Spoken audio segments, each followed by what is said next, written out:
And so I thought, wait, let me use my skills to raise awareness and save lives about oral cancer. So I wrote this rap. So now I'm wondering if anybody out there can give me a good beat, like,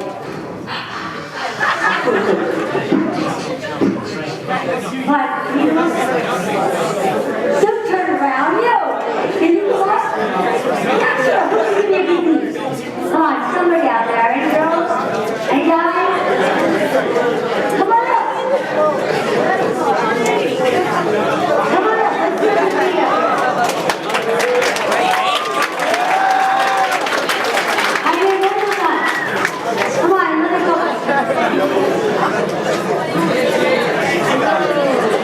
Come on.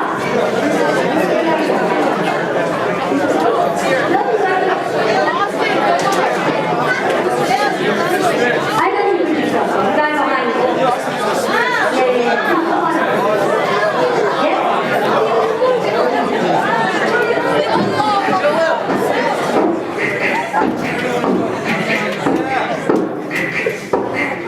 I love it. Okay, and that's a perfect rhythm. You got it, man. Do you want to? All right. I got my man right here.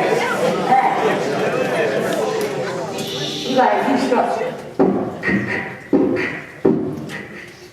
My name is Eva Grayzel. Wait, let's slow it down just a little bit. My name is Eva Grayzel. I got a story to tell. I thought it was a canker sore just wouldn't go away. Wait, guys, you guys should be filming this and putting it on Facebook. I'm telling you, this is gonna be hot.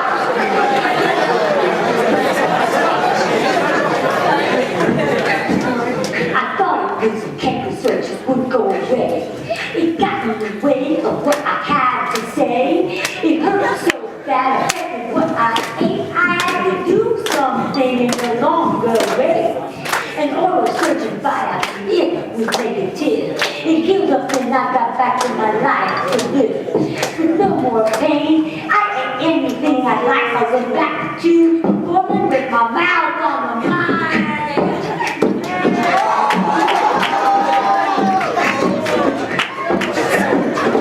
Can I again? 2 years. It couldn't go away. I complained to my church. He said, you know the devil. So what a reason. I need everything that is in the way.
So, when I was on that tightrope balancing between life and death, I felt good and hard about how to be remembered. I wasn't going to be remembered for sitting through soccer games. I was going to be remembered for how I made a difference in other people's lives. And I'd like to conclude our program today with a story about a young man your age who saved up his life. What did I just say?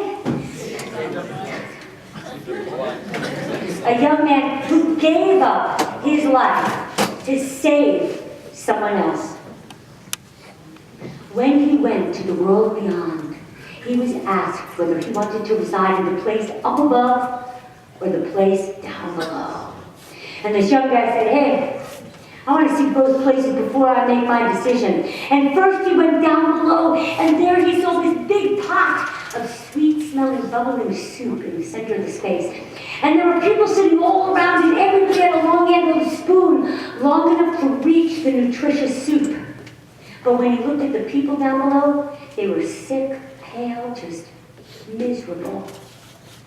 Then he went up above. Surprisingly enough, he saw the exact same thing. A big pot of sweet-smelling, bubbling in the center of the space, and there were people sitting all around, and everybody had a long handle, long enough to reach the soup. But when he looked at the people up above, they were smiling, they were full, they were robust. The young man wondered, why the difference when both places have the same thing? Down below, the people were trying to feed themselves. The handles and spoons were so long that by the time they got the soup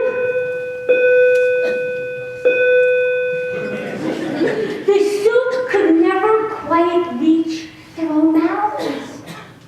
And up above, he noticed that the people didn't even try to feed themselves.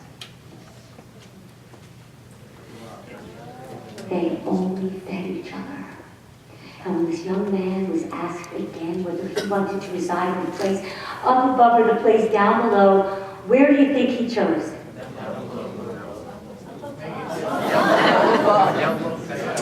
Well, the first group, almost everybody said up above. But actually, the original version of this folktale, which is 2,000 years old, says that he chose to live up above because this guy deserved to be in a good place. But like you, I believe that this young man chose to live down below because there he can make a difference. And so can you. In your friends, in your families, continue to be the best that you can be. Thank you.